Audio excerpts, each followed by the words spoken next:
Today we are going to discuss a Hobbesian conception of state of nature कि authority से पहले, state से पहले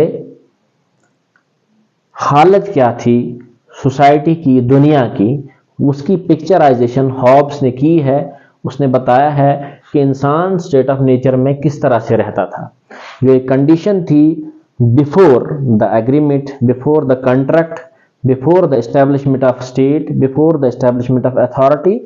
अथॉरिटी की अहमियत को बताने के लिए, अथॉरिटी की इंपॉर्टेंस बताने के लिए कि अथॉरिटी क्यों ज़रूरी है, लॉ क्यों ज़रूरत थी दुनिया को, एक लेविथॉन क्यों ज़रूरी था, इसको बताने के लिए उसने एक कंडीशन, अपना मेंटल कंस्ट्रक्ट, अपने जहन में एक तस्वीर खींची है कि पूरी दुनिया की उस वक्त की जो उसके मुताबिक थी, सोसाइटी की तस्वीर खींची है। वो क्या थी? For him state of nature was a gloomy, dark state थी, उदासी थी, हर तरफ परेशानी थी, सॉर्डिड थी, मतलब एक तहजीब कोई नहीं था, कोई ऑनेस्टी नहीं थी, कोई लॉ नहीं था, कोई जस्टिस नहीं था, कोई रूल एंड रेगुलेशन नहीं था। और सेकंड पॉइंट क्या था? It was now not a state of nurture, कोई सुकून वाली, चैन वाली स्टेट नहीं थी। कंडीशन, स्टेट कंडीशन को भी कहते हैं, कंडीशन नहीं थी। Established before that establishment of authority, before the establishment of state, before the contract बनाने से पहले, contract करने, मुआहदा करने से पहले कि हमें एक अथॉरिटी होनी चाहिए जो हमें रेगुलेट करे, क्या कंडीशन पेश की थी उसने? स्टेट ऑफ नेचर उसकी जो थी, शक था एक दूसरे पे, हॉस्टाइलिटी, दुश्मनी थी। तीसरा पॉइंट क्या है? War of all against all, सभी लड़ने में लगे हुए थे। War of all against all means कि हर कोई जंग में इन्वॉल्व था, लड़ाई में इन्वॉल्व था, हर कोई एक दूसरे को दुश्मन समझ रहा था और आपस में वो लड़ रहे थे before the establishment of authority. चौथा पॉइंट क्या? Absence of faith and trust, और ट्रस्ट, कोई फेथ नहीं दूसरे पर था। जब एतमाद नहीं होता है, ट्रस्ट नहीं होता है, तो जरूरी जाहिर सी बात है कि फिर मिसट्रस्ट वजूद में आता है। तो मिसट्रस्ट वजूद में आने के बाद एक डिसऑर्डर क्रिएट हो जाता है, एक मिसचीफ पैदा हो जाता है, एक टैम्यूल्ट जैसी कंडीशन पैदा हो जाती है। वो स्टेट ऑफ नेचर में था।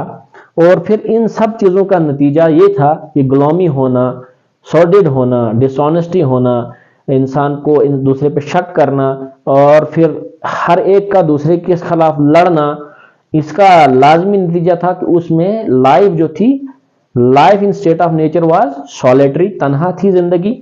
मतलब बहुत सारे लोगों के होने के बावजूद भी परेशानी थी, सुकून नहीं था। जिसमें मैं एक बीच में एक शेर भी अर्ज कर लेता हूं कि हर तरफ हर जगह बेशुमार आदमी, फिर भी तन्हाइयों का शिकार आदमी। ये फिट आता है यहाँ, जो सॉलिटरी वर्ड इस्तेमाल किया है हॉब्स ने। फिर पुअर थी लाइफ, हम कहते हैं कि डेवलपमेंट नहीं थी, इंडस्ट्री नहीं थी, कोई फैक्ट्री नहीं थी, कोई तरक्की का काम नहीं हो रहा था, तो सॉलिटरी थी, नास्टी थी, बेहुदापन था वहां पे। ब्रिटिश, मतलब वहशियाना तरीका था। जब सभी सबके खिलाफ जंग लड़ रहे थे तो जाहिरी सी बात थी कि एक वहशीपन उस रियासत में, उस हालत, रियासत नहीं थी, उस हालत में थी बिफोर द एस्टेब्लिशमेंट ऑफ रियासत, स्टेट। शॉर्ट थी लाइफ, जब जंग लगी हुई थी तो दूसरे की जिंदगी खतरे में थी, तो इसलिए शॉर्ट ही लाइफ थी।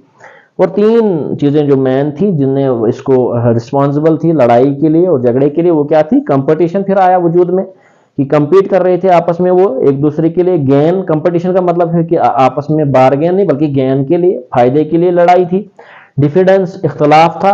तो तीसरा चीज ग्लोरी, इज्जत, झूठी शान और इज्जत के लिए लोग लड़ रहे थे आपस में। तो ये these were the three main reasons that were responsible for the quarrel and rivalry. Colour means झगड़ा, लड़ाई, और राइवलरी में फिर कंटिन्यूस दुश्मनी उनमें थी अमंग द हॉब्सियन मैन। और ये कहता है कि काज ऑफ कॉन्फ्लिक्ट जो था, प्रिंसिपल काज, यहाँ प्रिंसिपल डजंट मीन सुकून प्रिंसिपल और head of state, fear principal mean fundamental cause of conflict क्या था? बुनियादी काज क्या था झगड़े का? वो था विद इन ह्यूमन नेचर, क्योंकि ह्यूमन नेचर उसके मुताबिक एग्रेसिव है, जिसको एक लेविथान की जरूरत है, एक स्टेट, मजबूत अथॉरिटी की जरूरत है जो उसे कंट्रोल करे। कंपटीशन वजूद में आया था।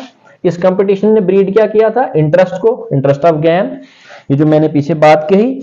दूसरा डिफिडेंस जो था, मतलब इख्तलाफ, इससे क्या आया था? इसने नीड सेफ्टी, अब यहाँ सेफ्टी की जरूरत है। अब इख्तलाफ हो गया, झगड़ा होगा किसी चीज के लिए, तो इंसान को सेफ्टी की जरूरत थी, इसने भी एक कॉन्ट्रैक्ट करने पे मजबूर कर दिया उन लोगों को। ग्लोरी मतलब शान के लिए, अपनी इज्जत के लिए, रेपुटेशन के लिए, वो आपस में लड़ रहे थे।